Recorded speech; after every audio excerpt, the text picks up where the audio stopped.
Right. I know he's a diehard Braves fan, but and I knew he was a West fan too. But I used to kid him and say, they're not the Rebels, they're the Rockets or something like that. So, I yeah. love it. Well, David, big questions for you here going into this new season for Oak Ridge. A lot of high expectations for Derek Rang's crew here this fall. What are your expectations for Oak Ridge this season? One of the good things about this team, they've got a lot of skill guys coming back. And, Oak Ridge has, pretty much been known over the years for having good running backs, having good receivers, obviously with T. Higgins playing for the Bengals right now. But they got a three-year starting quarterback who's thrown for nearly 5,000 yards, 41 touchdowns. I think that's the key to this team. He's got some great receivers to throw to. My expectations are as senior dominated as this team is, I expect them to go far. Last year was a semifinal round team, losing to the eventual state champions, Sevier County, in 5A. Moving up to 6A might be a daunting task, but for the fourth smallest school in 6A. But I think with the experience that Coach Rang is with this team, I think they'll be fine. So when you look at, obviously Blaine Sainsbury, big time quarterback here. What are your expectations for him, and how excited is the fan base for another season of him as QB1? Well, like I said, he has over 4,000 yards, almost 5,000. I think it's 4,900 and something. He throws a good ball. He's very smart. He's very heady. And I think it's the key is the guys he has to throw to. He's got Will Presley. He's a guy that, last year had 900 yards during the season, averaged 30 yards per catch. And if not for an injury, and made him miss about 6 games, he'd probably been well over that. He's got 1,600 yards, very close to being I think with a good year, and if he plays and stays healthy, he'll be the all-time leading receiver in Oak Ridge history. And, Blaine's just a smart guy. He knows, his limitations. He doesn't run the ball that much, but he can run the ball. But his arm is going to be the key to the Wildcats' success this year. I love it. When you look at the schedule for Oak Ridge, is it set up for a big time success? What's the number like for you in terms of a win-loss projection for Oak Ridge? Well, that's pretty tough to say. Having played a lot of 6A schools in the last several years, like Dobbins Bennett, we always play Farragut, and others. We'll just have to see. I think with some of the teams like Bearden losing a lot of players to for whatever reason, in Cleveland's in our region as well. I can see Oak Ridge going a strong 8-2 during the regular season. And if you look at last year's season, the Wildcats started 0-2 in the year. Coach Rang's teams have traditionally been very strong at the end of the year, and I would expect, honestly, if injuries haven't hit the team, they'll go on a strong run because, like I said, they've got a lot of experience. They've played in a lot of big games. Went to the 4th round last year. The regular season is daunting, especially this first game against Halls. Halls, a lot of people say, well, it's Halls. Well, this Halls team has got 3 really solid players on offense. They got a stud playing linebacker on defense. So right out the gate, we'll see how good Oak Ridge can be against a really good Halls team tomorrow night. I love it. What is when you think about Derek Rang to this point in his Oak Ridge tenure, what has impressed you the most about what he's brought to the Wildcats? He's very organized. He's a math teacher for one thing, so he's very statistical oriented. Mm-hmm. He's very focused on what he does. He has a lot of excitement. He's a different kind of guy, but he's most definitely got the excitement, and he is going to prepare. He is a guy that watches a lot of film and, studies the other team, relentlessly, actually. And what I like about him is his enthusiasm. He's enthusiastic in practice. He's enthusiastic during the games. He's away from the games. He's enthusiastic. And I think that's what it is. He's following, just a couple of years before him, Joe Gaddis, who might be the most enthusiastic coach I've ever been around. But, and he doesn't quite get up to the Gaddis level of enthusiasm, but I think that's what it is. And the organization is just super with him. When you look at guys who Oak Ridge fans don't already know that might pop onto the scene? Who have you heard that might be a big-time Oak Ridge star that's, maybe in that Will Presley, Blaine Stansbury mode here in 2025?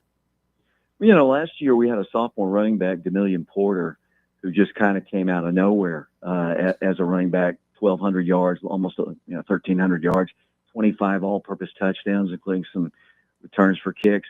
He's a guy that we're counting on to continue his growth from his sophomore year to his junior year. But there's a freshman kid on the team from last year who got some minimal playing time a year ago. His name is Zayden Williams. He's a tall receiver and defensive back. He's going to start defensive back tomorrow. But I think that's a guy, he's kind of, and I hate to put comparisons, but if you look at his body type, he looks like a T. Higgins. He's tall and lean at the same age. Yeah, he looks like him. Not, he's got great hands. I'm not saying he's T. Higgins yet, but I think he's a guy that probably will be a key guy on both sides of the ball. And we've got another guy who was a freshman last year on the defensive side, and he's got a cool name for football too. His name is King Sandoval. There you go. And he'll play on the defensive line for Oak Ridge this year. And he's a big, tall, strong kid, very smart, very heady, good football sense. And I think those are the two guys that I think, besides these experienced guys, the seniors for the most part, and there's a lot of those, that's going to stand out. I think Zayden Williams, King Sandoval, those are two guys to watch. Hey, Go David. for it, Garrett. Yeah, hey, David. Thanks for coming on. This is Garrett. Just wondering, what position group do you think is going to be the most important for this team this fall? And what position group do you think is maybe going to make the biggest jump from last season to this season? Well, like I said, the skill guys are pretty much back. I think the receiving core is the strongest. I mean, that's no doubt in my mind. You've got guys like Jarrell Jimerson, who played a little bit, will be our punt returner this year, but he's going to step up, and Will Presley and Malik Howard obviously is a guy who's being recruited by just about every SEC school as a tight end. He's about 6'4", 220 pounds. Can catch the ball, can run with it. He can play a little defense. He's another guy, and I hate to kind of put the tight ends in with the wide receivers, but that's what he is. He's a good blocker, and he doesn't mind blocking. But I think probably in terms of stepping up, I think it's going to be just that receiving core and just the passing game in general. Right now, I think the question marks, and I don't know if you're going to ask me that, but I think the question marks we're going to see is a couple things.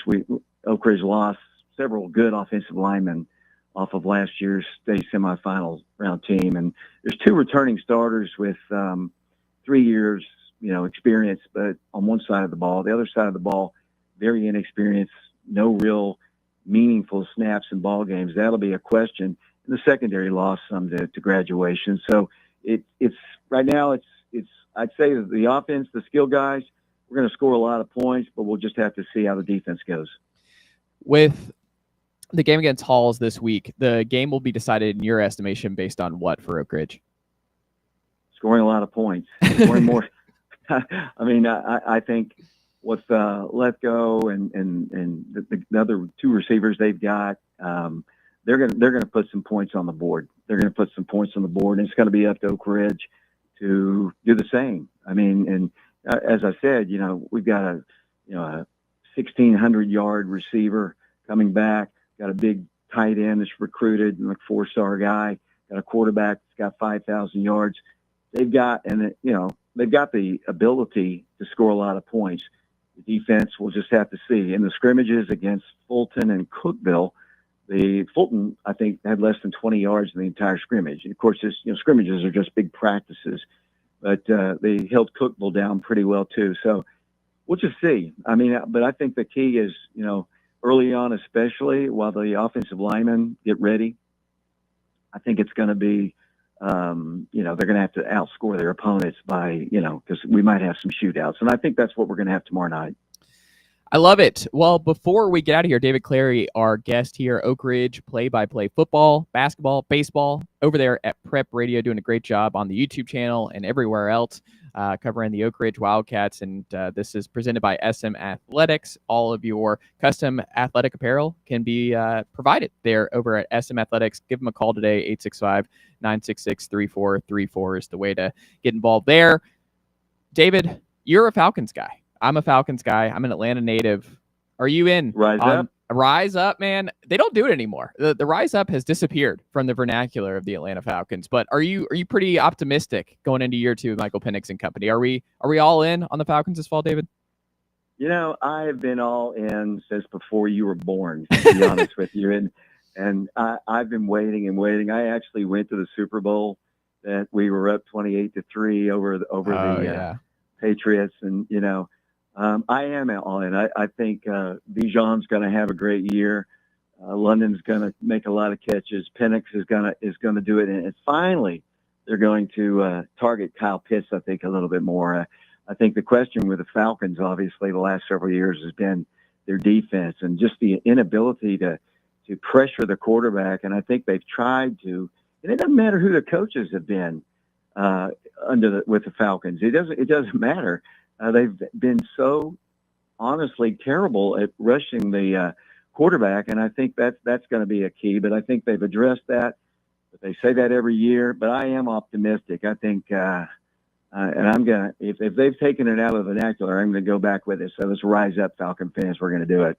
I love it. Well, we can listen to you, all the Oak Ridge fans, for Oak Ridge and Halls this week on Oak Ridge Play-by-Play. What is the radio number that people can check out and listen to David Clary's play-by-play this week? It is FM 92.7 and FM 94.7. We appreciate those people for allowing us to broadcast the games. We used to have our own little station in Oak Ridge, but things happened to that, and they've allowed us to broadcast, and we appreciate them. We've been on with them, I guess, 10, maybe 15 years now. I love it. David, keep up the great work. I hope you have a great season. We'll check back in again soon this fall.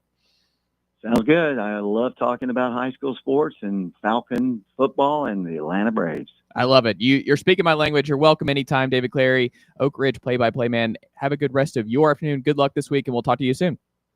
Thank you very much for having me. There you have it. David Clary of Oak Ridge play-by-play Prep Radio Zone, presented by SM Athletics. SM Athletics team is dedicated to delivering the highest quality custom athletic uniforms, unparalleled customer service, and reliable products tailored to your specific requirements. Contact the good folks over there at SM Athletics today, 865-966-3435, and get involved there. 865-966-3434 is the way to get in touch with the good folks over there at SM Athletics for all of your customer or your custom apparel needs. When we come back, we'll continue our conversation here on GoVols247's Patrick Brown and his Tennessee football position ranking groups. Coach O wanting back in on college football. We'll talk about that as well. Stick with us. It's The Chase right here on Fan Run Radio, Fox Sports Knoxville, 105.7 FM, 1340 AM, and always streaming for free on that Fan Run Radio app. Check out our new and improved website at fanrunradio.com. Hungry for some mouth-watering barbecue? Then take the quick drive up I-75 to Rickard Ridge for some of the best barbecue you'll ever have. Fall off the bone, Memphis-style baby back ribs, slow-smoked chicken thighs, and fresh hand-cut steaks. Rickard Ridge has something for everyone. Located in Cove Lake State Park with a spectacular view of the Cumberland Mountains, Rickard Ridge. It's more than just dinner, it's a destination. Check out their full menu and catering options online at rickardridgebbq.com. Hello, is Tina there? Who's this? Yeah, this is Vince from the hit reality show Wives Don't Tell. Tina applied for our show to confess that her husband won't go to the doctor to get his erectile dysfunction checked. She said she's ready for a guy that can bring the heat. All right, what the hell is going on? You know you're talking to her husband right now? Tina! Well, she wrote the application that her man's performance is questionable. She's basically married to a coffee table. She also said, we live within driving distance to Men's Pro Knoxville, but he's too scared to get a blood test. Oh my, she is done. She is so done. Got you, Mike. It's Nephew Tommy. Ain't no reality show. It's a prank. Men's Pro Knoxville is the real deal, fellas. Local experts, test results in minutes. Call 865-544-8220 or hit menspronknoxville.com before your lady books a new co-star. Men's Pro Knoxville, making it happen.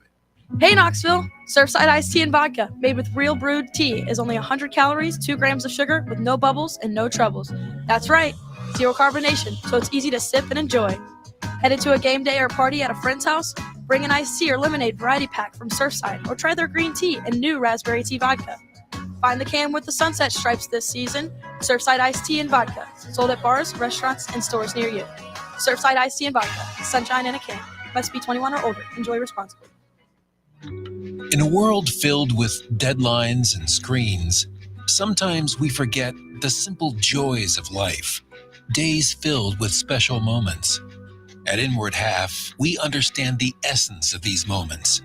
Feel the difference between our breathable fabrics and flexible apparel as you disconnect from the hustle and bustle and reconnect with what truly matters. Inward Half, simple luxury for on and off the course. The best athletes don't just play the game, they change it. When it comes to investing, Gainbridge is doing the same. Their online platform does things differently because it's designed to put you in charge of growing your own savings. It's intuitive, it's easy, and best of all, it's on your terms. No wonder Gainbridge has earned the trust of 40% repeat customers. It's a better way to invest because it's investing your way. Get started today at Gainbridge.io. Ready to launch your career? Axle Logistics is a leading third-party logistics company where excellence is an energy. With an award-winning culture, Axle proves that positive outcomes come from a positive environment and a work hard, play hard mentality. At Axle, the drive for success is infectious. And with an uncapped commission structure, hard work isn't just noticed, it's rewarded. For those with big goals and even bigger dreams, Axle Logistics is the place to start your career.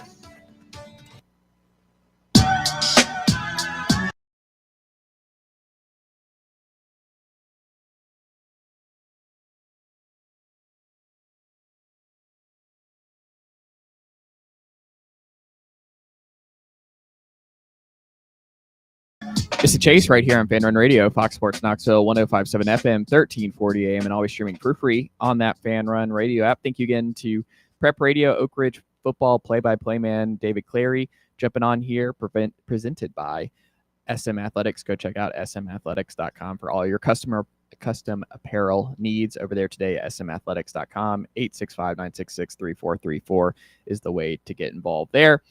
So we continue on here at the bottom of hour number 1 with Garrett and Jackson. GoVols247, Patrick Brown, who will join us here at the bottom of hour number 2. He released his Tennessee position group rankings. And I wanted to go around the room here in terms of what we think about his rankings in this regard. And I'll run through it here. And Patrick does an awesome job over there at GoVols247. He has defensive line, number 1, cornerback, number 2, running back, number 3, tight end, number 4, linebacker, number 5, offensive line, number 6, safety, number 7, wide receiver, number 8, quarterback, number 9. When you hear that and see that 1 through 9, what's your immediate reaction, Garrett? Well, I think it's correct, but it definitely scares you a little bit when your quarterback and, half your skill position players on your offense are the 2 worst position groups on the team. But at the same time, you obviously have a running back room that's 3 guys solid, and then you have a tight end room that's getting deeper by the year. You have obviously Van Dorsalier coming in, Braum very good, and then obviously Kitzelman coming back. You kind of obviously know what you're going to get on the defense. Obviously, looks like he's pretty high on the defensive line. Offensive line, a little bit to prove still. But I'd say it's a pretty fair ranking. I'm pretty high on the secondary as well, especially in that cornerback room. Obviously, the safety room.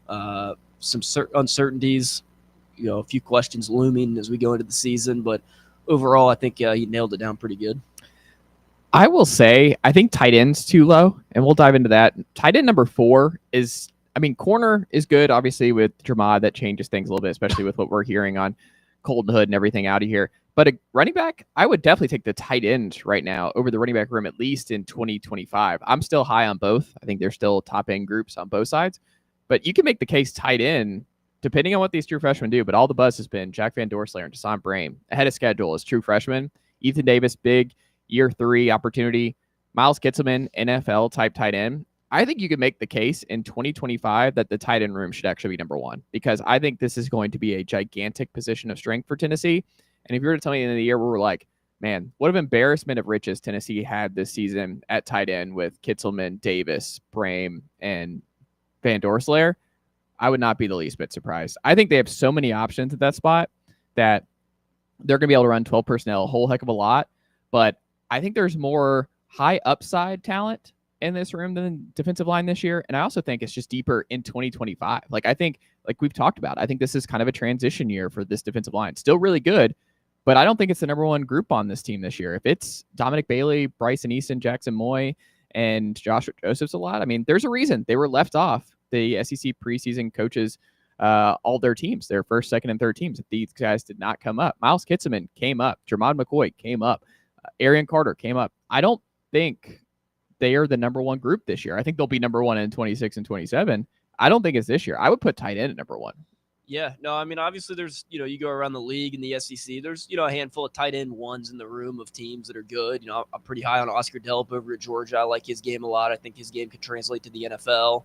Obviously, Kitselman, very good. But, I mean, when you look at the depth, I don't know that there's a team in the SEC that can go 1 through 4 in their tight end room and say they have that much depth. They might be able to say, well, our top tight end is, pretty equivalent to Kitselman. You can make that argument, but I don't think there's a tight end room in the SEC that could go, I mean, maybe Georgia, but other than that, I don't see another tight end room that can go 1 through 4 and say that. Yeah, I would also flip linebacker. Again, linebacker is a 26-27 to me, where, I mean, again, you're going to have to probably replace Arian Carter. It seems like if he has a good final year here, he's probably NFL bound. It would be awesome to have him back for 1 more year, but with so much talent there, I guess I'd be surprised if he was back. But then you have a lot of year 2 guys in Perlotti and Christian Gass and Harmon, and Jeremiah Tienlander seems like a 4-year guy, so he's back for his 4th year. Jordan Burns, his 3rd year. Like, there's a lot of talent and a lot of veteran talent at that point there that I think they're going to be really elite at linebacker in 26 and 27 as well. But I don't think I'd put them ahead of the offensive line this year. I think the offensive line has more top-end talent this year. I think I trust the offensive line a little bit more if they had an injury than the linebacker room. I just think they're going to be really good at tackle. I think Hurd is going to have a fantastic, potentially final year at left tackle for Tennessee. I also think Wendell Moy is going to be a plug-and-play guy. Obviously, just big-time, giving up 1 sack in his college career, coming in here from Arizona. I think Moy is going to be awesome. I think it will work itself out in terms of Perry, Umarov, Satterwhite, and Pendleton.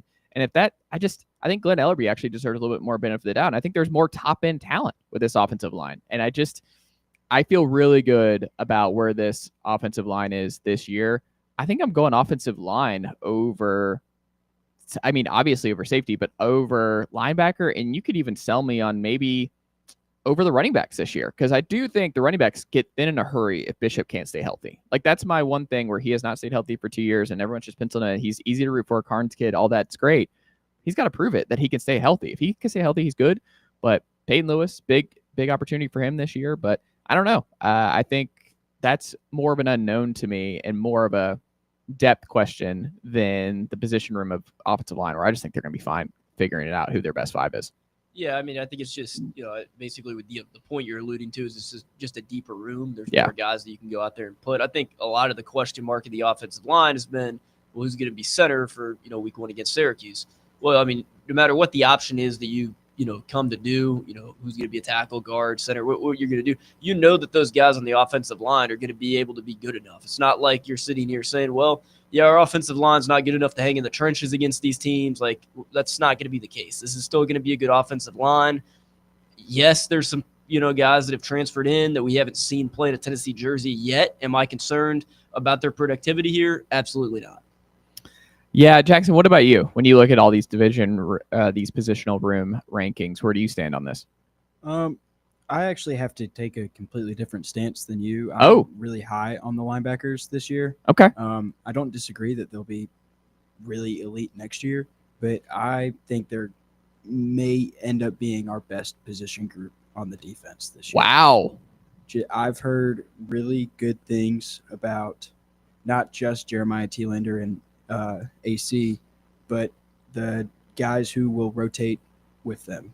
Edwin Spillman, and I know his first name's Ben. I can't think of his. Oh, Ben Bolton? Yes. I believe he will be the guy that plays alongside Edwin Spillman. But Edwin Spillman is a dude that I'm really excited about. I've known about him since he was at Lipscomb Academy in Nashville.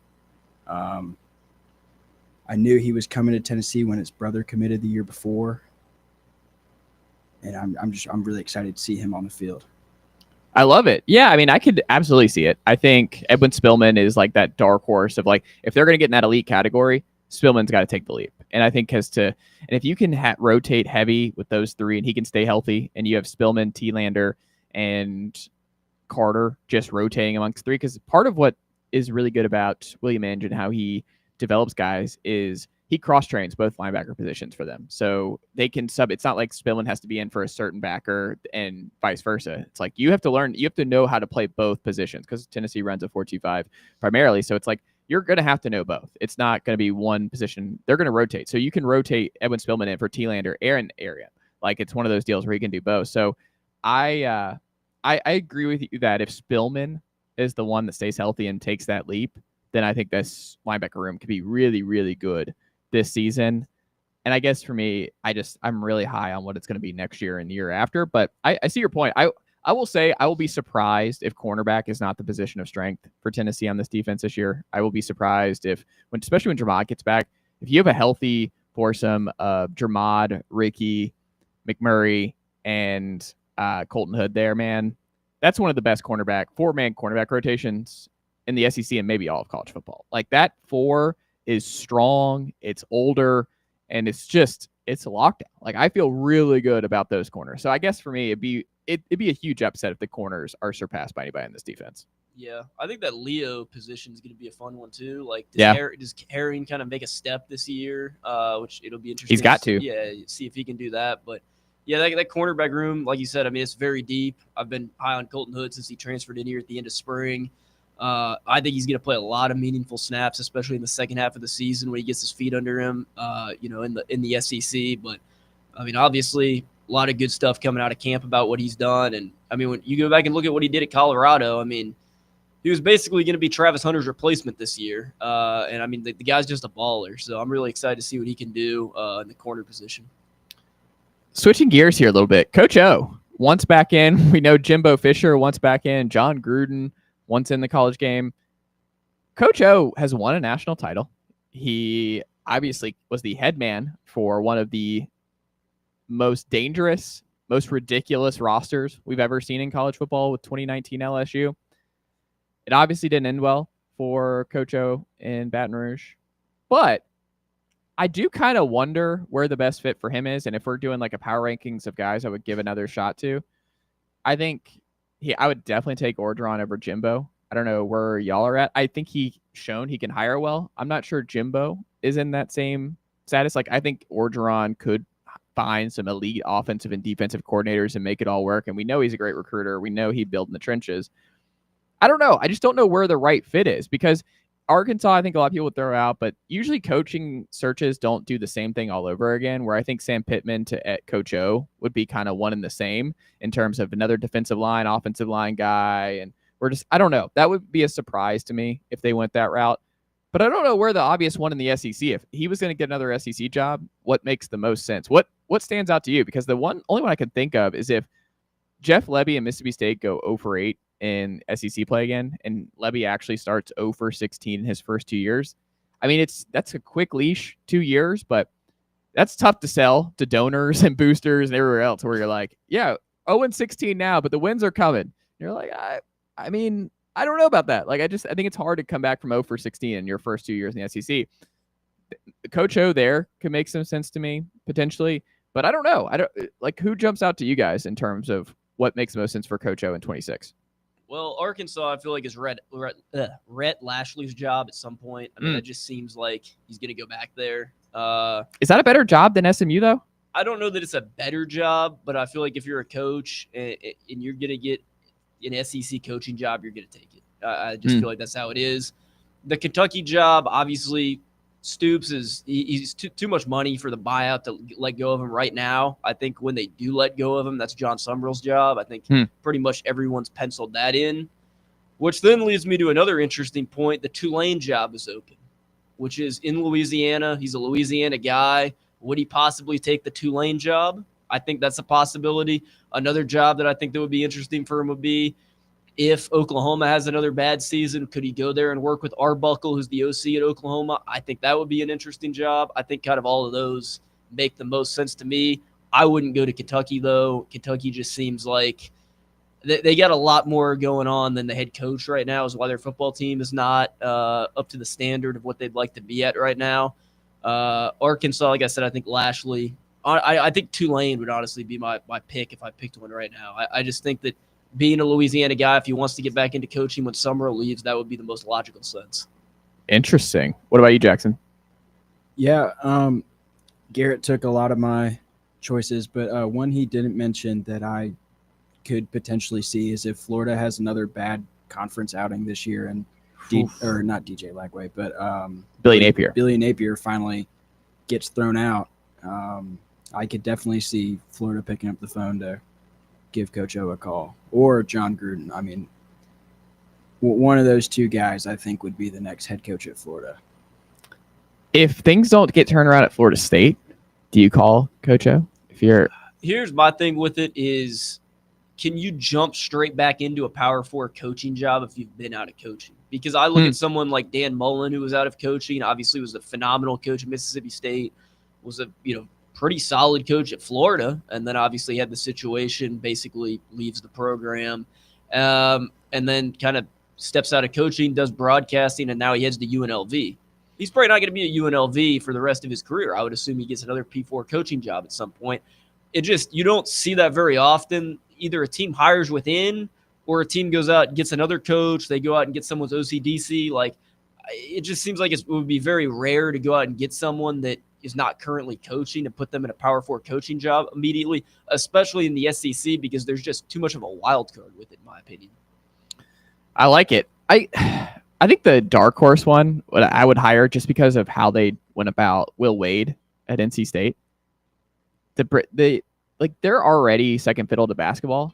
You throw Coach O with Will Wade, I could see that being a spark. I don't know if he would do it going to Raleigh. You can't win a national title at NC State in football, but Bill Belichick at UNC, what if NC State responds? They're like, we're just going to go to a guy who's a big-time recruiter. He's going to bring in some big-time assistants, and we're just going to see. We understand this is not a long-term fix, but kind of like the Will Wade thing. Let's just throw Coach O in here and see if he can get some big-time wins and put our football program on the map for 3 to 5 years. I just feel like that's still Dave Doeren's job. I mean, he's been there for a while. I think he's out after this year. I think he's a sneaky. This might be it for Dave Doeren. I don't know. It just seems like they've lost a lot of juice. CJ Bailey, though, is an exciting quarterback. They're one of those teams that they don't have anyone talking about them this offseason, which means they'll probably go 8-4. They're just one of those teams that kind of sneaks up. They had an exciting freshman quarterback last year. I don't know. Doeren's just been there for a long time. It's kind of similar to what the situation was at Wake Forest last year. Someone in the ACC like that being there for so long with Clawson, but I don't know. I guess you just have to see what would happen. When we come back, we'll talk to 5-star preps Jesse Smithy to get a week 1 lowdown here on high school football across East Tennessee. Stick with us. It's The Chase right here on Fan Run Radio, Fox Sports Knoxville, 105.7 FM, 1340 AM, and always streaming for free on that Fan Run Radio app. Follow us on Twitter or X or whatever they're calling it these days at Fox Sports Knox. Fox Sports Knoxville. Fan Run Radio. Located in Knoxville's historic Old City, Barley's offers great food, live music, the best draft beer selection in town, and now your new favorite place to watch sports. Their indoor projector is perfect for any weather, and they've revamped their upstairs area with more TVs to take in all of the action. Their menu features hand-battered chicken tenders, juicy burgers, fresh salads, and the tastiest pizza in Knoxville. You can enjoy their happy hour drink specials daily from open until 6 p.m. Barley's Tap Room and Pizzeria. When it's past high noon, it's time for a vodka soda made with a vodka you've actually heard of. I'm talking White Claw vodka soda made with White Claw premium vodka. JB Smooth Only Drinks Vodka Soda made with the world's smoothest vodka. And you can too. Pick you up a bottle of the triple wave filtered vodka that's been distilled 5 times. White Claw Premium Vodka comes in 4 flavors: black cherry, mango, pineapple, and just vodka. You haven't had vodka like this. No one has. White Claw Premium Vodka. Please drink responsibly. Hey, football fans, this is Stats. And this is the Sheik. And together we are the Cover Boys. And we cover college football like no one else. Each week, we preview all the big games in college football. And we may not tell you who's going to win, but we'll tell you who's going to cover. Our patented right sides are clicking at 66% against the spread all time. So join us right here every Friday evening at 8 for the Cover Boys on the official voice of Tennessee fans, Fan Run Radio. And enjoy the winners, everyone. Blackford Veterinary Surgery Referral specializes in surgeries not regularly performed by your pet's general veterinarian. They're currently accepting referrals from vets all across the country. With their newly renovated state-of-the-art surgery center and highly trained staff, clients can rely on professional and thorough care. If your vet says that your pet needs surgery or rehab, ask for a referral to Blackford Vet and let them get your best friend back on its feet. Located conveniently in West Knoxville. For more information, visit blackfordvetsurgery.com. Attention service members and veterans. Introducing the Griffin Law Firm, your trusted ally in military legal matters. From court martials to benefit claims, at Griffin Law, your mission is their mission. Here's VFL Marshall Griffin.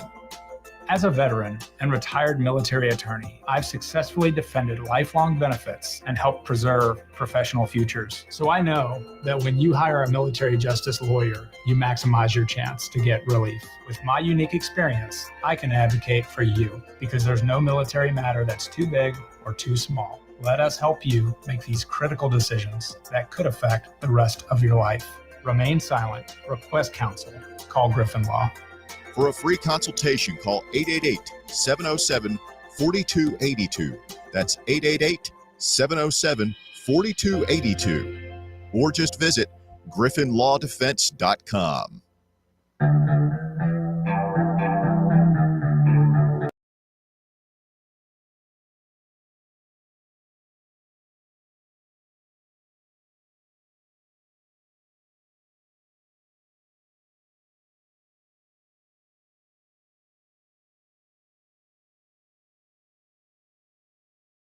It's Chase right here on Fan Run Radio, Fox Sports Knoxville, 105.7 FM, 1340 AM, and always streaming for free on that Fan Run Radio app. Also live over here on Fan Run Sports on our YouTube channel. Make sure you subscribe and check us out there if you want to watch this very show. And you can watch Jesse Smithy of 5starpreps.com on the line right now. Jesse, good afternoon, my friend. How are you? Doing well. How about yourself? Doing pretty good. Are you ready? Are you ready for just the craziness? You had the Jamboree to kind of get your feet wet this fall, but it's all systems go for you now, right? Yeah, really for me, and I think our staff probably as well. Back in July, we have a preseason media day at Three Ridges Golf Course, and it's in conjunction with the Knoxville Football Officials Association and their golf tournament. When that day arrives, for me, it's all systems go because you're talking with coaches and players for 4 hours. You got a lot of content that comes out of that. You got 7-on-7 and scrimmages really populate the month of July. So really, we've been on go for about a month now, maybe a little bit more. But you're right. This is the week. This is the week that everybody looks forward to, week one, and there's a big-time premier matchups in the area this week. Yeah, and it's a good type of deal because it's kind of like week one of the college football season where folks all around East Tennessee can go check out a lot of different games, right? You got Sevier County and Farragut on Saturday. You got Weston Bearden on Saturday. You got Oak Ridge and Halls tomorrow. You got Maryville, Alcoa on Friday. Do you like that setup? I know it's a lot more for y'all day in, day out for these couple days, but it feels like it's better for the fans to break it up like this. Yeah, when you have a week like week one and there's so many marquee matchups, it's almost unfair to the high school football fan base here, the greater Knoxville area fan base, that we like to go to different games, not just the games where you might have a kid at your school. You want to go see some of these other big-time matchups or maybe watch them on TV. So we do have Halls and Oak Ridge kicking things off on Thursday night. And you mentioned Maryville, Alcoa on Friday. You got Powell at Anderson County on Friday. And then Saturday, there's 3 football games. So it's an exciting week. I love that it's kind of spread out. That way you can enjoy more than just one game on a Friday night. Absolutely. So what game do you think you're most unsure how it's going to go? What can you just not get a good feel on? You're not making a prediction. I haven't posted our predictions yet. That'll happen on Thursday morning, but it's probably the Heritage at Clinton game on Saturday night. And that's not in the realm with your Maryville Alcoas and things like that. But you're talking about two teams that might play a combined 4 quarterbacks between them in this game. And it's not because they're unsure at quarterback. It's because they're that deep at quarterback. And they have a number of talented skill players around them. They have big linemen. They have everything they need to compete this year in 2025. And I was sitting there trying to figure out who I want to win or who I think is going to win this football game. And man, it was like a coin flip to me. I finally I'll let the cat out of the bag. I mean, I finally just kind of had to side with the home team in that instance, even though Clinton is coached by a first-year head coach in Jake Dawson, who's only 25 years old. Yep. But I think he's wise beyond his years. I think he has a good staff around him, and I think he has a lot of big-time playmakers at his disposal on offense. I think it's going to be a back-and-forth affair. I think it'll be one of the more fun matchups of the weekend, if not the craziest matchup of the weekend. I picked it a 36-35 final going with Clinton. I think they get the ball last, and I think they somehow find a way to get ahead of Heritage at the last second. There you go. If you're not sure where to go, maybe you check out Clinton Heritage this weekend. Maybe because it's going to be it's a fun game. Sneaky good game. Yeah, it's going to be a great atmosphere. And Coach O over there at Heritage, used to be a assistant coach at Tennessee, and he's made no bones about it that this is the year for Heritage. He said it. I mean, he feels that great about his team, and so there's just a lot of confidence on both sides of that matchup. I can't wait to see who wins it. I love it. What's the most underrated game this week? Ooh, wow. Most underrated game.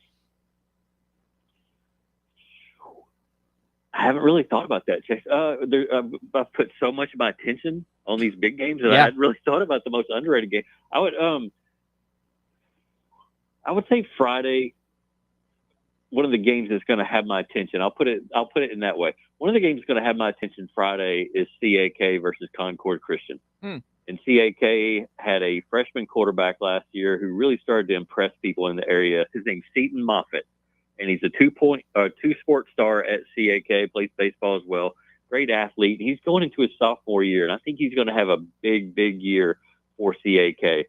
And then on the flip side of it, you have Concord Christian, coached by Steve Matthews, who played quarterback at Tennessee and Memphis, played in the NFL, used to be a longtime coach at Catholic, and he's building something at Concord Christian. So for me, it's, okay, how good is Seton Moffitt going to look, and how has Steve Matthews gotten Concord Christian into year 2, and where they look like going into year 2? Because last year they had some dudes, but now they're really getting into the throes of TSSAA football and playing in region play and all that stuff. So we'll keep an eye on that game. There you go. Obviously the one that just everyone is so curious about because it's Maryville Alcoa. It's out of the gate here. You're starting off hot in these. It's actually going to be very physically hot. I think you and I were at Alcoa Bearden a couple of years ago where the field is like just baking and the game hasn't kicked off and you're like, goodness gracious. But it's a big time affair. There's no question about it. I mean, Derek Hunt doing a great job over there at Maryville. They were so close a season ago.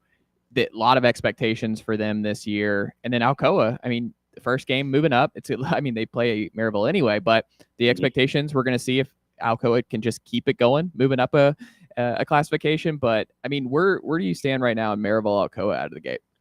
Yeah, you're talking about the 2 premier football programs in Tennessee in terms of all-time state championships won, right? You got Alcoa with 23. They lead TSSAA all-time in state championships won in football.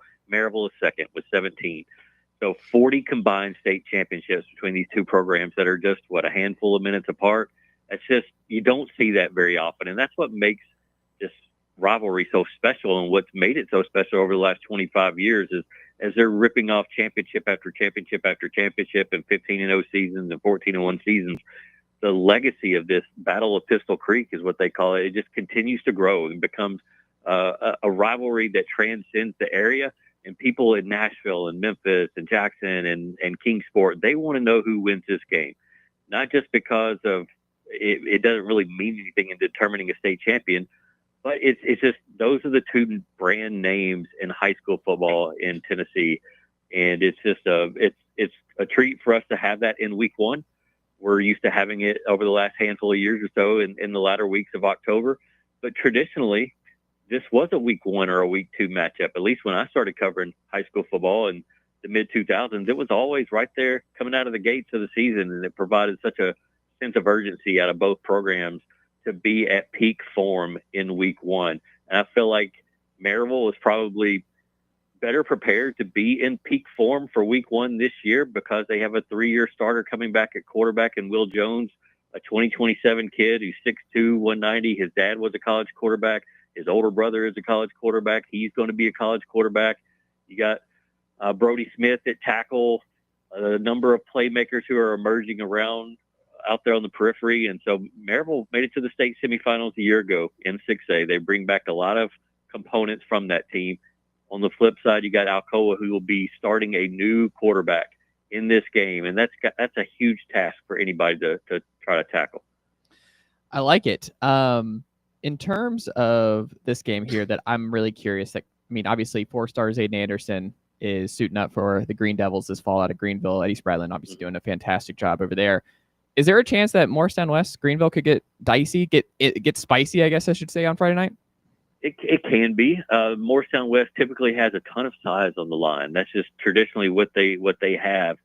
And anytime you have guys like that can move earth and move people in front of them, they're going to be able to, enforce their will, so to speak, at certain points during the game. Greenville and Morristown West have played close games, and then there's been times where Greenville's absolutely blown them out.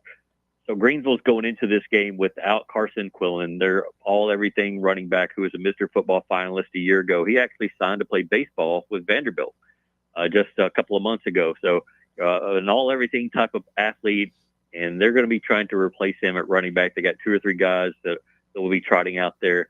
And that's why week 1 can produce such squirrely results. Sometimes you're still trying to figure out your personnel.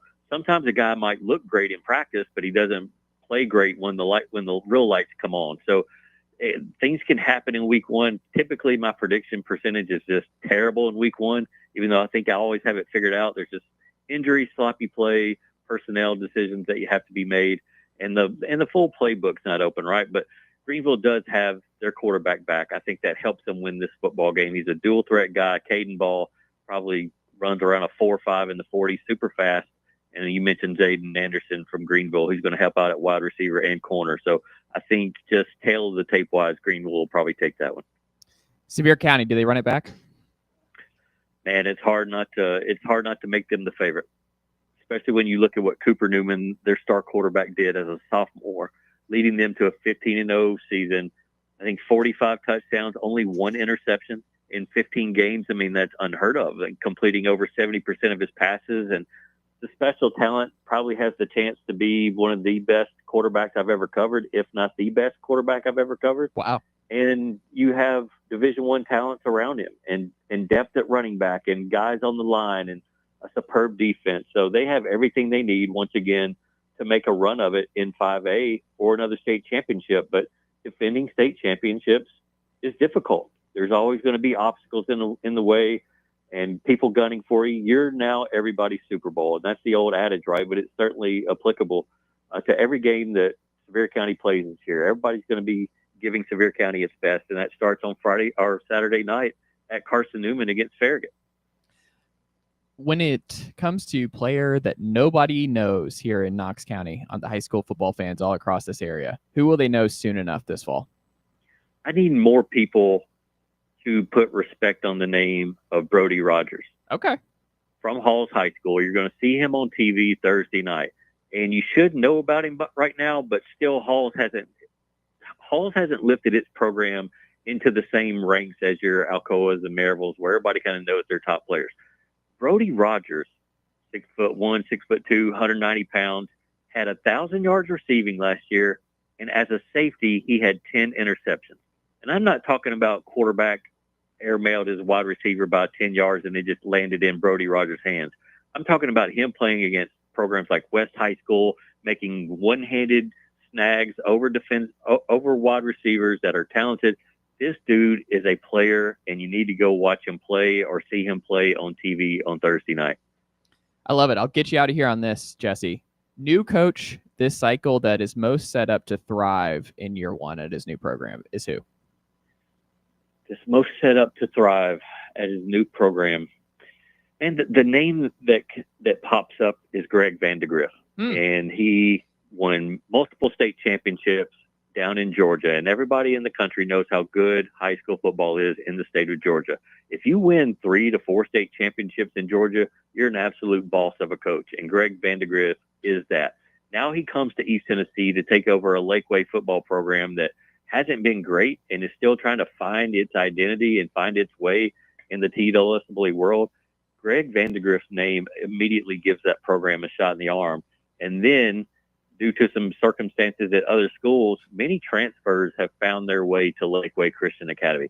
I'm not saying Lakeway Christian Academy is going to win a state championship or even play for a state championship, but I think you see that program take a significant step this year. I like it. Yeah, beautiful stadium. It feels like that's a sleeping giant. And Vandegrift, like you said, at Prince Avenue, he was a monster there with the Wolverines. That's a good call. I like that. Yeah, he's a Knoxville guy too. Grew up in Halls and kind of made his way out to the coaching world, the coaching fraternity, and cut his teeth really down there in Georgia. Made a name for himself. And so it was a huge splash hire when Lakeway hired him, and we'll see if they can make good on it. Jesse, what can the good folks check out from you and the team over at 5starpreps.com this week? Yeah, so we have our big preview, and that takes a look at 4 or 5 of the best games in the area and talks to a lot of coaches, gets their insights on it. We have our predictions coming up tomorrow morning. We have our Player Watch article. It's kind of 5 players you need to watch each week in the area. Ton of coverage coming up on Thursday night and Friday night and Saturday night. So we'll send the whole fleet of reporters and photographers and videographers out. So hopefully everybody can follow along with us. If you've been on the fence whether or not to subscribe, now is the perfect time to subscribe. We got a coupon code going, new 2025 at checkout, and that'll get you 30% off either your first month or a year payment. So you save a ton when you sign up for a year. I love it. Go support 5-Star Preps and all the great work Jesse and his team do each and every day covering high school football this fall here across East Tennessee. Jesse, we'll have to check back in again soon. All right, man. Appreciate you having me on. Jesse Smithy, 5starpreps.com, joining us here. Great stuff. Great analysis as Tennessee high school football back tomorrow on the gridiron. So always awesome checking in with Jesse and talking all things high school football here in East Tennessee. When we come back, we'll check in with G6 Garrett, hear about those East Carolina Pirates as we continue our G6 college football playoff preview series. We'll talk about Darius Gray, Tristan Gibbons, Hezekiah Harris, remaining big-time 2026 targets for Tennessee football on the recruiting trail, and a whole lot more. Stick with us. It's The Chase right here on Fan Run Radio, Fox Sports Knoxville, 105.7 FM, 1340 AM, and always streaming for free on that Fan Run Radio app. For the fans, by the fans, this is Fan Run Radio, Knoxville. If you're looking for a sports talk show that gets to the bottom of the biggest sports topics, then check out Under Review on Fan Run Radio. I'm Bob Baskerville, and every day, Sam Beard and I cover the latest news on the Vols. We also widen our view to cover what's hot in the SEC. From local and national media pros to the coaches and players we all root for, we have the best guests and experts anywhere. So tune in weekdays from 10 a.m. to 1 p.m. on AM 1340, FM 105.7, or stream live on our free app. It's Under Review on Fan Run Radio. All you can eat Wednesday tonight with your Knoxville Smokies. For less than $30, you get a ticket into the game, all you can eat barbecue, hot dogs, Bush's baked beans, potato chips, Pepsi products, and more. Anyone else getting hungry? See you tonight. Hey, folks, if you're in need of a lawyer, you need to call my friend Jerry Givens. I've known Jerry since high school and can personally vouch for him. He's East Tennessee through and through. And if you're going through a divorce, bankruptcy, or a DUI case, you'll need someone you can trust on your side to help you navigate the local legal system. You can trust Jerry Givens. Call the law offices of Jerry Givens today at 865-801-9250 to schedule your free consultation. That's 801-9250. Hello, is Tina there?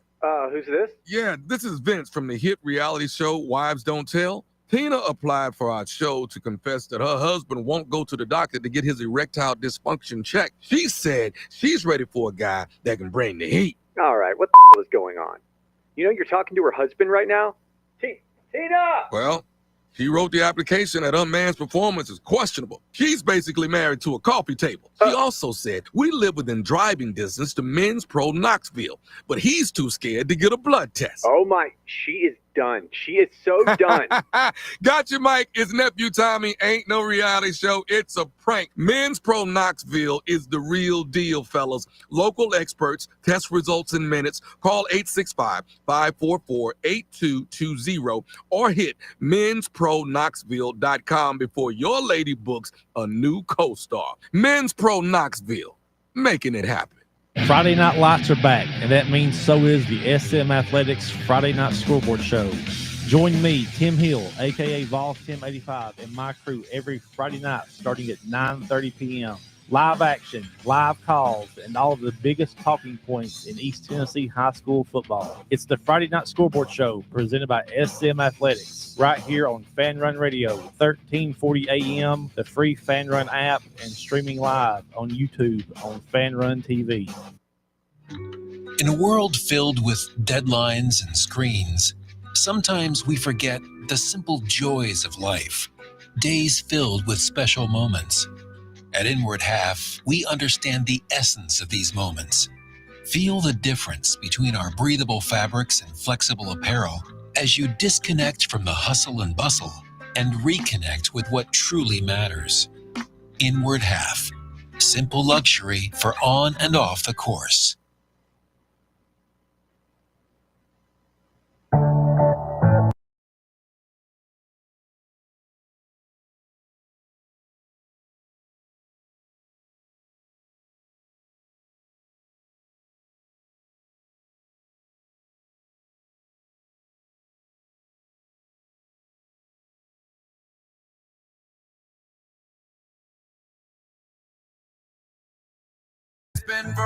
It's the Chase right here on Fan Run Radio, Fox Sports Knoxville, 105.7 FM, 1340 AM, and always streaming for free on that Fan Run Radio app. Also streaming right here on YouTube, Fan Run Sports. Check us out, like and subscribe, and all our great content here. 13 hours of show live streams Monday through Friday right here on our YouTube channel. So make sure you join the chat and like and subscribe on YouTube, Fan Run Sports. Just find us there. G6 Garrett, it's time. East Carolina, the Pirates. They promote from within. Defensive coordinator made the interim down the stretch last season with Harrell, and he is now the head man. He got the job. Players wanted it. He got it. What is in store for those East Carolina Pirates? One of the all-time great logos and uniforms in college sports. But what say you in our G6 Garrett update here? Yeah, as you said, they hired within last year. Went out and got Blake Harrell, who was a coordinator on the staff last year. Start of the season kind of just didn't go the right way for them, and then once they hired Harrell, he finished the season with a 6-1 record, I believe. They ended up winning the Military Bowl against NC State, which was a pretty big win. They play each other next Thursday night, which is going to be an exciting Week 1 Thursday night opener. NC State, obviously ACC team with some question marks. ECU, pretty high-level G5 team looking to climb their way back up the mountaintop. The past couple of years have not been very kind to them, but last year was a winning season. Caton Hauser's back at QB, former Michigan State quarterback. Now in his second year starting at ECU. Had his ups and downs last year. Threw for a good amount of touchdowns. Also had quite a few interceptions throughout the season. Garcia ended up starting the season at quarterback, and then Hauser came in and started, I think, the last 7 or 8 games, maybe the last 9. But their schedule at the second half of the season was a lot easier than the first half of the season, especially when they played the American Conference play. They get some of the worst, or not worse, but some of the lesser American competition last year, some of the teams that weren't as good, and they won those games. So that did help their resume, but still overall very impressive season, and excited to see them play NC State because they get kind of a scuffle at the end of the game in the Military Bowl. So it'll be interesting to see if that pans over into the game next week. But obviously, like I said, Hauser comes back at QB. They might have the best wide receiver trio in the AAC. It's one of the best in the group of 5. They have Yannick Smith. They have Anthony Smith, and then they have Jaquiz Petaway, who was a Oklahoma transfer. Yannick and Anthony Smith are very, very good wide receivers. They were there last year. I had a lot of fun watching those guys ball last year. And then returning in the running back room, they have Landon Montgomery, who was also a very solid piece last year as well. On the defense, they return a pretty good amount up front. J.D. Lampley, Zion Wilson, Preston Carr. And then they bring in Jonathan Atkins in the quarterback room, Tegan Wilkes, safety, and Jordy Lowry in the quarterback room. So it's kind of going to be – the defense is going to be the question mark probably this year. They bring in a good amount of transfers. A lot of them, though, are kind of going to be there too deep on their depth chart on their defense. But some of them will be in the starting role in the secondary. But they return a lot in their front seven, which is big. But I'm excited to see this offense. A lot of people are high on it. Like I said, very good wide receiver trio, good running back room. And if Hauser takes that next step, they could be a good team in the AAC. I don't necessarily think that they're a top 5 team in the AAC. I think that top 5 has kind of separated themselves a little bit. That's Memphis, Navy, USF, UTSA. But then, you kind of get into that 6-7 range, Army, ECU, and Tulane, obviously, in that top 5 as well. But kind of once you get in that, teams that are 6th or 7th in preseason power rankings, there's question marks. Army obviously brings in a new quarterback with Daly leaving. They have Dwayne Coleman this year. It just seems like those top 5 teams don't really have many question marks. UTSA returns Owen McGowan. USF returns Byron Brown. Navy returns Blake Horvath at QB. Like, there's just not too many question marks in those top 5. And even Memphis, they have a new quarterback, obviously, in Brandon Lewis, the Nevada transfer. They went with him over A.J. Hill. But they just have so many pieces on that team. You expect them to be a top 5 team. So, but I think ECU's right there. I think they're a bowl team. It just depends on if they can knock down one of those top dogs in conference play. Do you think Pettaway will end up being an upgrade over Soul, who ended up at Iowa State, or is it a wash? Yeah, I think it could be an upgrade for sure. You'll just have to see how it plays out. But obviously, an uber talented athlete and fun player to see what happens. It's also just kind of weird that they get hot, win 4 straight down the stretch, they get the bowl eligibility and everything, but Harrell's a defensive guy, and I just have a lot more questions about the defense than the offense. It's just kind of weird that the offense, even with losing your top rusher from a year ago, looks like they have multiple potential starters at running back. I think they're going to have, kind of like with Tennessee, where you're going from one star back to a collection of guys who could be starters at different schools, and see how that works. But I don't know. They averaged 32 a game last year, 24th in the nation, total yards. The offense is great. Like you said, returning Caden Hauser is huge for them, but I just kind of always raise an eyebrow when you promote from within and the guy who's now the head guy, maybe he's just a better CEO coach, maybe Harrell is just a great CEO guy and a good long-term fixture. They were wandering the wilderness, man, from basically the Mike Houston years were just really bad. And now it seems like they may have finally turned the corner here at East Carolina, because the baseball program's just been humming baseball, and it can work at East Carolina. A lot of talent in the state of North Carolina, but I am curious if Harrell is one of those guys who caught lightning in a bottle in the second half of last year, or this is sustainable and this thing is going to keep humming. Yeah, it's one of those teams. Their stadium holds 50,000 people. They have a very big alumni base. It's one of the top G5 brands in the country. Yeah. I would say it's probably a top 10 group of 5 brand in the country. Obviously, it's not quite up there with like Boise State, but it's still one of those top teams, and they expect to be good. It's kind of the same as what Ohio did. Tim Albin ended up taking the job at Charlotte, which I thought was kind of odd. Obviously, he led them to a MAC championship. Thought he kind of took a lateral job. And then they promoted within and went Brian Smith. Kind of same thing ECU did here. They go out and get Harrell, promote him within. Obviously, a player's guy. They wanted him. But yeah, it'll be interesting to see what he does, with a full season of coaching them. Obviously, starting to recruit his own players now. First time he's gone through camp in summer, as a full-time head coach. So I'm excited to see what they can do this year. They definitely have the pieces. The whole thing with Houston, it just didn't work out when he was there. He was loved by the fans. I think that was part of the reason why he was kind of there for so long, even though they endured some tough seasons, was that they bought into his mission. And from everything last fall, the fan base, they knew they needed to make a change, but at the same time, they hated to see him go. But I think hiring someone that was on Houston's staff and bringing him as the head coach, I think that kind of eased the fan base's mind a little bit. Yeah, I like it. Well, what's your over? Are you taking the over for ECU this year or the under? I don't know what their over-under is in front of me right now, but I'd say they're probably they're a 7-win team again. Maybe 8. Their ceiling's probably 8 or 9. Floor's probably 6-6, 7-5. Ceiling's 8-4, 9-3. I see 6.5 here. 6.5, yeah. I would say, that's a good line. That's basically what I was saying. I think 7 wins is fair. I'll give them 7. I like it.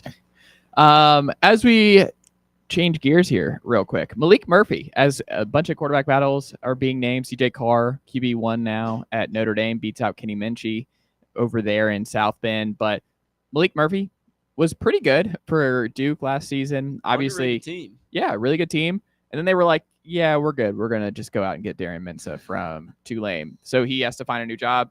And he's over there at Oregon State, where now you're playing, a G6 schedule, a little bit different. I mean, this is still a program that won 9 games with DJ Uiagalelei 2 years ago. Bray going into year 2, taking over for Jonathan Smith. He was his DC there. He stayed around, and Trent Bray, I believe is his name, and he's in year 2 here. But I do kind of wonder with Malik Murphy, is he a sneaky buy low guy? He's been in college for a while, like you said, good last year at Duke. Could he take off and he be one of those guys that we're not talking about right now here nationally, that you look over and you're like, the Bees are having a really good year, and Malik Murphy showing why he was originally a Texas 4-star commit and just kind of breaks out in that offense? Because we've seen guys like that. Like we've seen Oregon State succeed with some mobile, big-bodied quarterbacks in the past. Yeah, I mean, I think I'm probably higher definitely on Oregon State than I am Washington State. I do like Washington State's quarterback, though, a lot. Zevi Epihowski, I believe is how you say his last name. He played really solid in the bowl game against Syracuse. But, yeah, I think Oregon State, I just don't think Malik Murphy's going to have the weapons around him. I know Jordan Moore was one of his favorite targets last year at Duke. Obviously, he's an NFL guy now, and I just don't know that he's going to have the weapons. Like I said, Duke was – I mean, they quietly won – 9 games in the regular season last year, I believe. Yeah. I mean, it was a heck of a team. I mean, Duke, I don't think a lot of people are talking about Duke enough this year, man. I mean, they have a really good defense. They went out and got Darian Mensah, who was probably the best quarterback in the portal at the time that he entered it. They could be a sneaky team in the ACC, but I mean, in regards for Oregon State, I mean, it depends. I mean, he's like you said, he kind of has a build like Joe Milton, has a deep arm, good body size. Obviously was with Texas when they went to the playoffs a couple of years ago, was their QB2, and then left, kind of during the playoff run and went to Duke, and now he's at Oregon State. So we'll just have to see how it goes, but it could be an interesting team. It's just Oregon State, once Jonathan Smith took that job at Michigan State, leaving Oregon State kind of put them in a rough spot with that, and the Pac-12 deal kind of blowing up in their face. So I don't know. We'll just have to see what happens out there. Bill Connolly, ESPN's S&P Plus Week 0 picks just came out. You want me to read them off to you here, Garrett? Go for it. Kansas State 29, Iowa State 25, Kansas 35, Fresno State 21, Stanford 29, Hawaii 25, Western Kentucky 29, Sam Houston 21, UNLV 45, Idaho State 16, UC Davis 28, Mercer 26. Got an FCS game in there. He did get an FCS game in there. Showing love. Yeah. I don't think Stanford beats Hawaii. I've been saying it all summer. I think Hawaii is going to be a sneaky good team this year. Mike Elhado is a very good quarterback. Absolutely balled out in the season finale against New Mexico last year. Went into this offseason. Not a lot of people were talking about him. Now a lot of people are talking about him. Pavel Ashlock and Nick Senecal are 2 of my favorite wide receivers in the country that I'm looking forward to watching this year. I mean, those guys are 2 guys that could very easily be on Power 4 rosters. I think Senecal might have had a little bit more receiving yards than Ashlock did last year, but I mean, they both had like 600-plus receiving yards. And then, obviously, they bring back a pretty solid running back. Their defense is, a lot of people are saying, is improved. Their secondary looks pretty decent. If they have any pulse on defense, with that air raid offense with Timmy Chang and those receivers and that quarterback, I think that they could definitely they're definitely going to be a bowl team this year if they have just an okay defense, because that was their problem last year. Braden Shager was a solid quarterback, but I just think Mike Elhado brings a little bit different level of intensity to the program, and I'm excited to see late night Hawaii get back after it. I mean, that's just something that you want to always see in college football.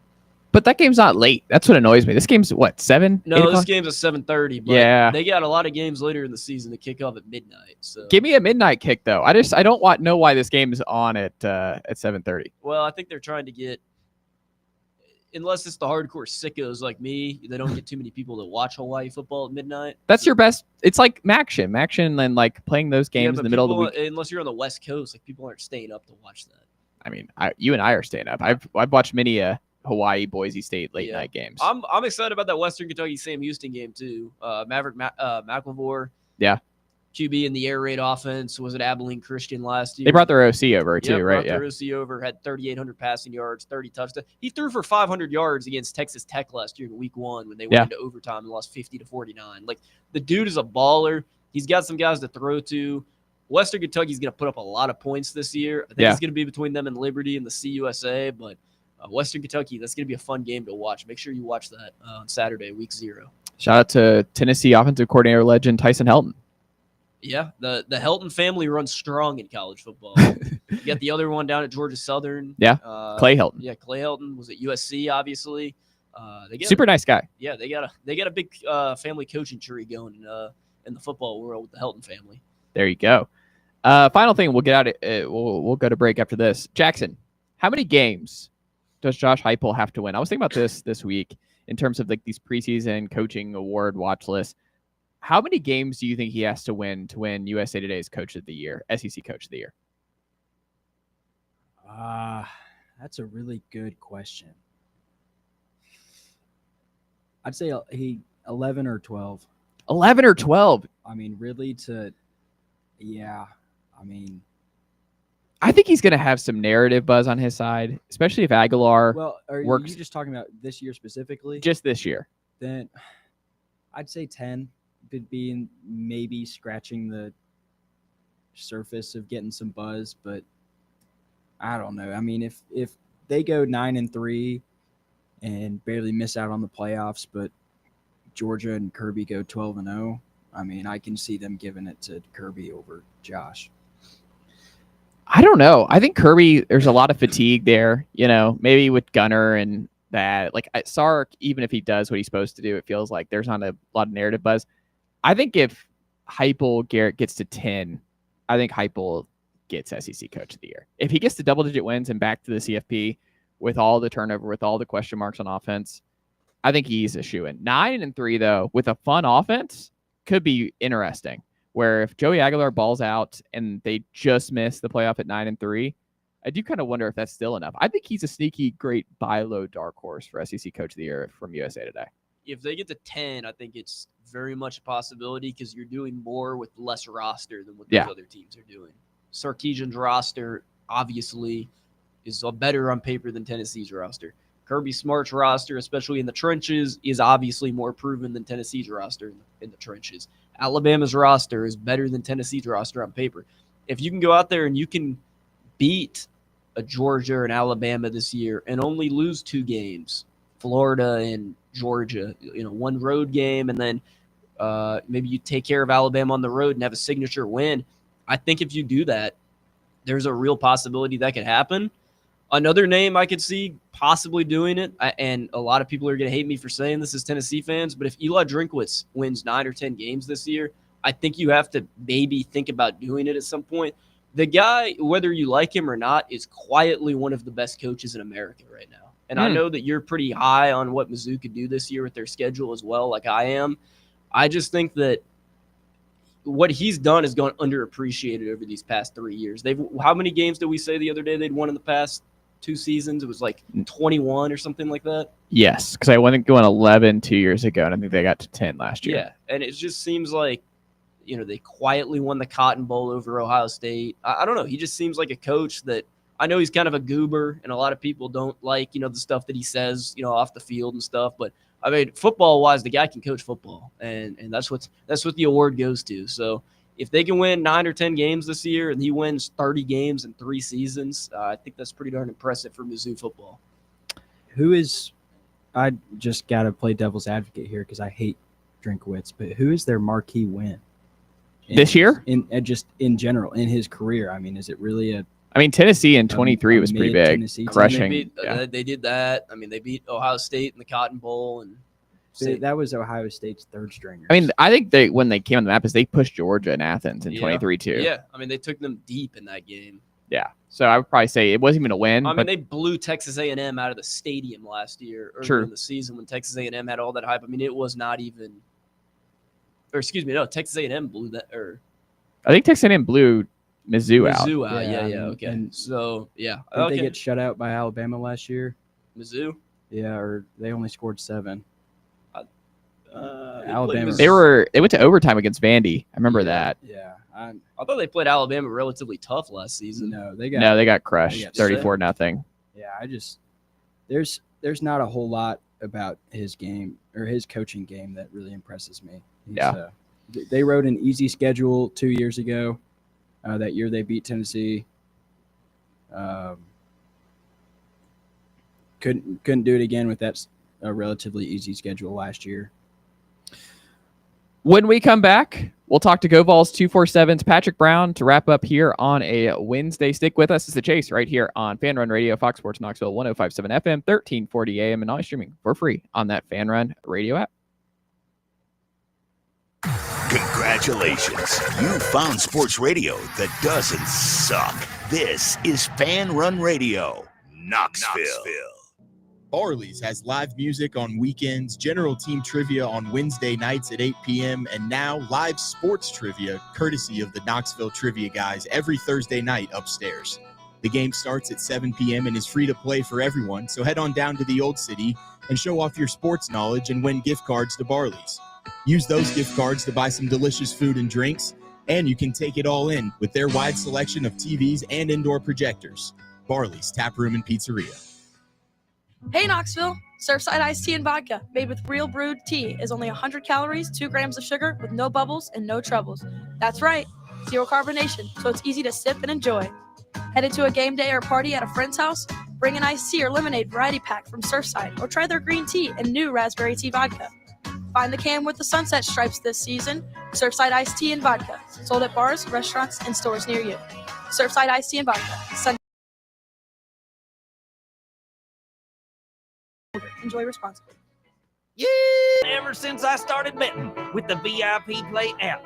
VIP Play has more than 200 leagues. Every bet type you can imagine. Live betting and live hosts, all with 24/7 support from real live people when you need them. Start betting better with the VIP Play app today. Don't be a better, be a better with VIP Play today. Download VIP Play today or head to VIPPlayApp.com. Make sure you use the promo code FANRUN to take advantage of their welcome bonus and so they know that we sent you. Gambling problem? Call 1-800-8899-789. Must be 21 or older and located in Tennessee to bet. When your car is making a strange noise, no matter what it is, you can't just pretend it's not happening. That's an interesting sound. It's like your mental health. If you're struggling and feeling overwhelmed, it's important to do something about it. It can be as simple as talking to someone or just taking a deep, calming breath to ground yourself. Because once you start to address the problem, you can go so much further. The Huntsman Mental Health Institute and the Ad Council have resources available for you at loveyourmindtoday.org. Attention service members and veterans. Introducing the Griffin Law Firm, your trusted ally in military legal matters. From court martials to benefit claims, at Griffin Law, your mission is their mission. Here's VFL Marshall Griffin. As a veteran and retired military attorney, I've successfully defended lifelong benefits and helped preserve professional futures. So I know that when you hire a military justice lawyer, you maximize your chance to get relief. With my unique experience, I can advocate for you because there's no military matter that's too big or too small. Let us help you make these critical decisions that could affect the rest of your life. Remain silent. Request counsel. Call Griffin Law. For a free consultation, call 888-707-4282. That's 888-707-4282. Or just visit griffinlawdefense.com.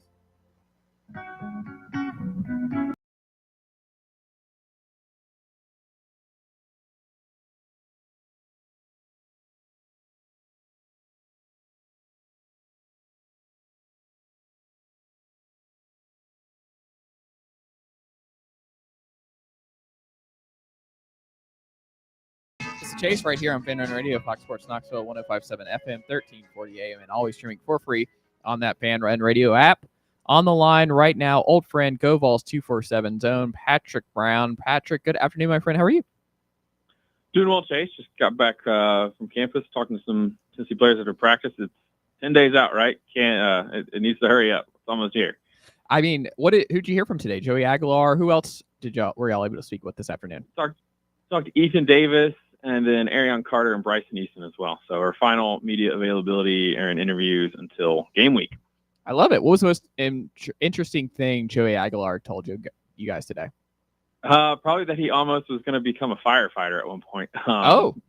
Back in the limbo between his senior year in high school. He took a couple of years where he didn't really play football before he sort of resurfaced in 2021 at Diablo Valley Community College.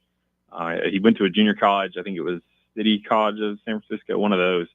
I think Tennessee's probably gotten somebody from there back in the day. But I don't think he played his first season out. And then obviously COVID hit, so none of the junior colleges played. So he was considering other things other than football. But obviously his journey is now going to be starting a new chapter as he's won his starting quarterback job, and will lead this team into the season.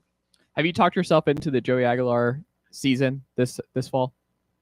Well, I think he's probably the kind of quarterback that on a certain day he could get hot and, you know, everything's clicking and some of his deep throws are connecting and he's scrambling and extending plays and you know, scrambling for first downs on 3rd and 7, stuff like that. I mean, he could probably could take down anybody on that given day, but he also might, you know, have a game where he throws 3 picks and they lose to somebody they maybe shouldn't lose to. So, but I think he's somebody that fans should be, you know, easy to root for. We'll see how he gets treated when he, you know, makes the first mistake or has that first 3 and out, or how the opener against Syracuse goes. But I don't know if I've talked myself into it, but I think that he's probably, like what I said a few months ago, I think he's probably the best of the situation that Tennessee found itself in there in April.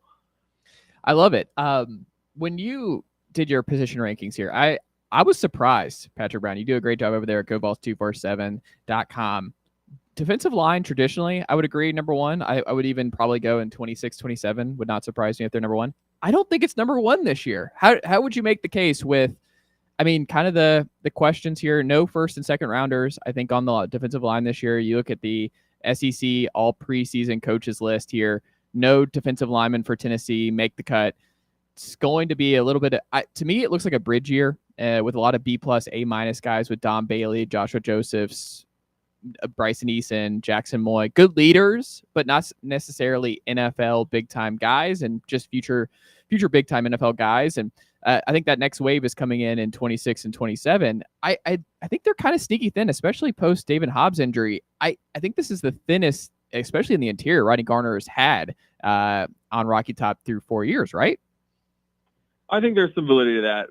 But the 2-word response as to why they're number one is Rodney Garner. Yeah. I mean, I think the results speak for themselves, and just the way that he's gotten that group to play. They have a philosophy, they have a culture. And I think they've got a high floor because of some of those seniors that you mentioned. Their starting 4 of Dominic Bailey, Bryson Easton, Jackson Moy, Joshua Joseph should be pretty good. And then I think, you know, the ceiling could be determined by how some of these guys that are, I would call them sort of up and comers, these guys that haven't really played a lot. I would have put Hobbs in that category. I think that's not an insignificant injury for however long he's going to be out. Shouldn't be too many games, but it is going to be a few weeks with his injury. But you know, what do they get out of Caleb Herring and Jordan Ross? You know, what do they get out of Tyree Weathersby, who's a guy that's had a really good preseason? They seem to like sort of that trio at defensive tackle of Ethan Utley, who's going to be undersized, but they seem to like how he plays. Jamal Wallace has come, I don't want to say out of nowhere, but I was under the impression back in the spring it was going to be, you know, he was a long way from being a factor at that point. And it looks like he's going to be in the rotation. Isaiah Campbell, some of those guys you mentioned are going to be bigger pieces in the future, right? I mean, Utley, Campbell, Ross, some of these other guys are going to be bigger pieces and step into even bigger roles in 26, 27. But I think that combination with also some of the stalwart veteran guys that have been through the battles, that know how to play, that are going to bring it every day. Yeah, they might not be the impact of, you know, the James Pierce kind of guys. And I think that's probably my biggest question mark with the defensive line is where does that pass rush come from? Because I think Hobbs was a guy that could impact that from the interior. You look at the Leo guys, I think that's only 6.5 sacks between them, between the 3 of them. So not a lot of proven production, but I mean, I don't know if it would be crazy if Josh Josephs took another step. as a pass rusher, and then certainly they've got a couple guys there that haven't done it yet, but certainly look like they were cranked out of the assembly line of how you want a big time edge pass rusher to go. So they might have games where they kind of oscillate between making an impact or maybe disappearing, but I just think that what they've done on the defensive line is going to continue. I think they've got enough personnel there to keep that going, and certainly I think Rodney Garner and that position group, those leaders, I think they've sort of earned the benefit of the doubt. So it was almost like a default number one for me there. Yeah. It's like I've said on this very program, Patrick, and I think we're on the same page here. I'm not in the business of doubting Rodney Garner. Right. But I just wonder if you asked him and you were like, hey, let me get some true serum on Rodney Garner, be like, are you at least a little bit like, hey, David Hobbs, sneaky. This is, I don't think on a lot of fans' radars, but I think we're on the same page. I think he had the most potential of being that Omar Norman Lott pass rusher on the interior on key passing downs for Tennessee, where Bryson Easton, that's not his game. Jackson Moy, TBD, but I hesitate to think that's where he goes. But you never know. I like them both, leaders and good run defenders, this, that, and the other.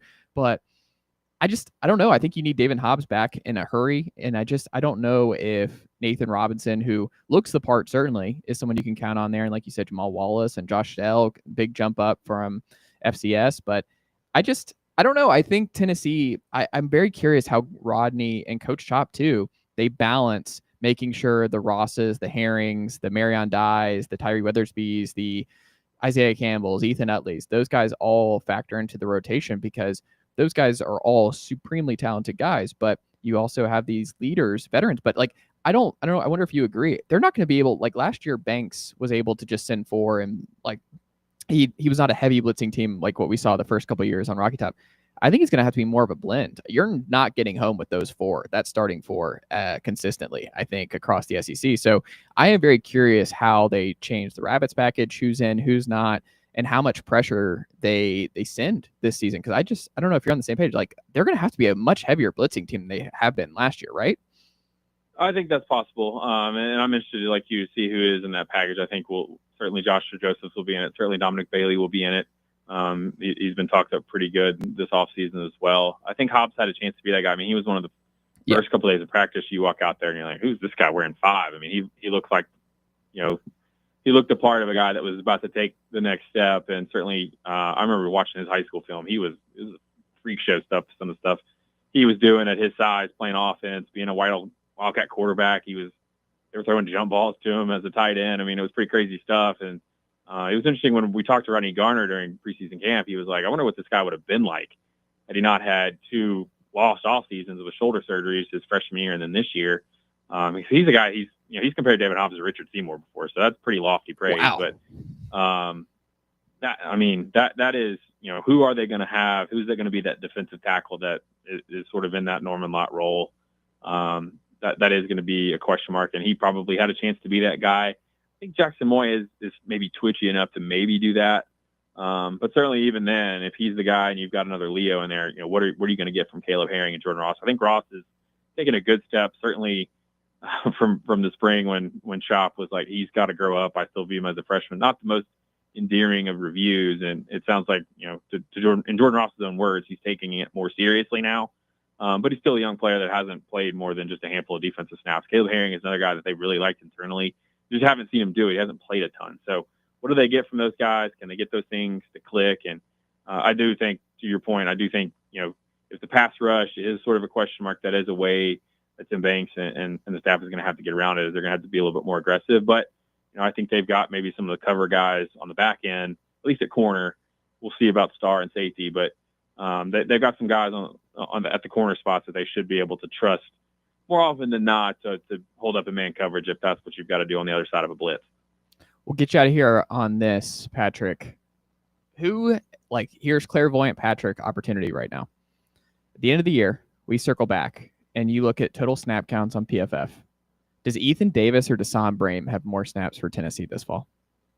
I think it'll be Davis. And because I think Brame has had a great camp. I'm still curious to see how good of a blocker he is. And I know there will be those out there that say, well, if he can't block, don't ask him to block. Just line him up in the slot.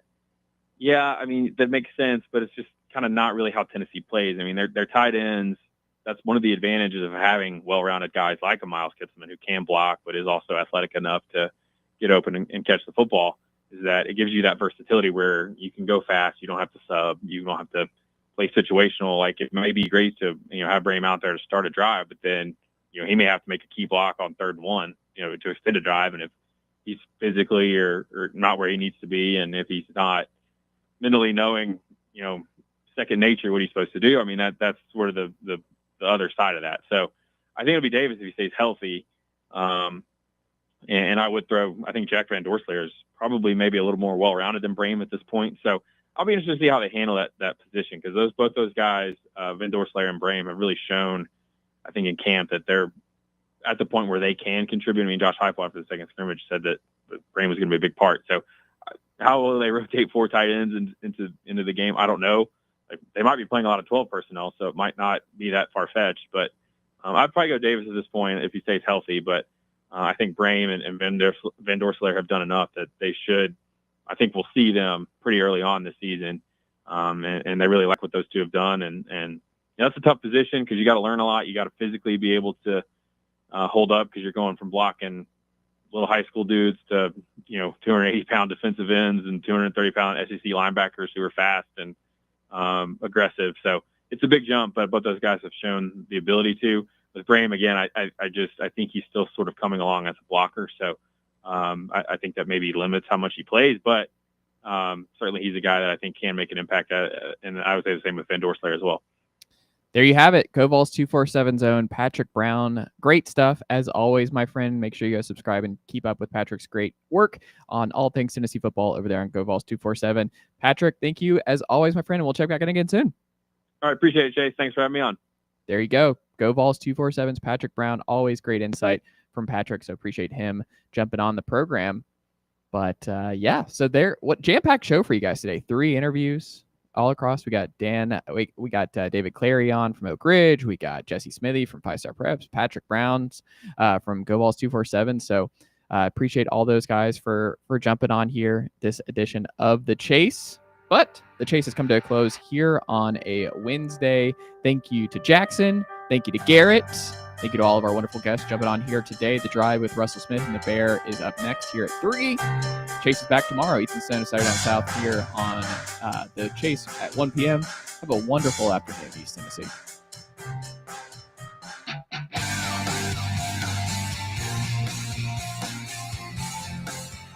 The Chase on Fox Sports Knoxville.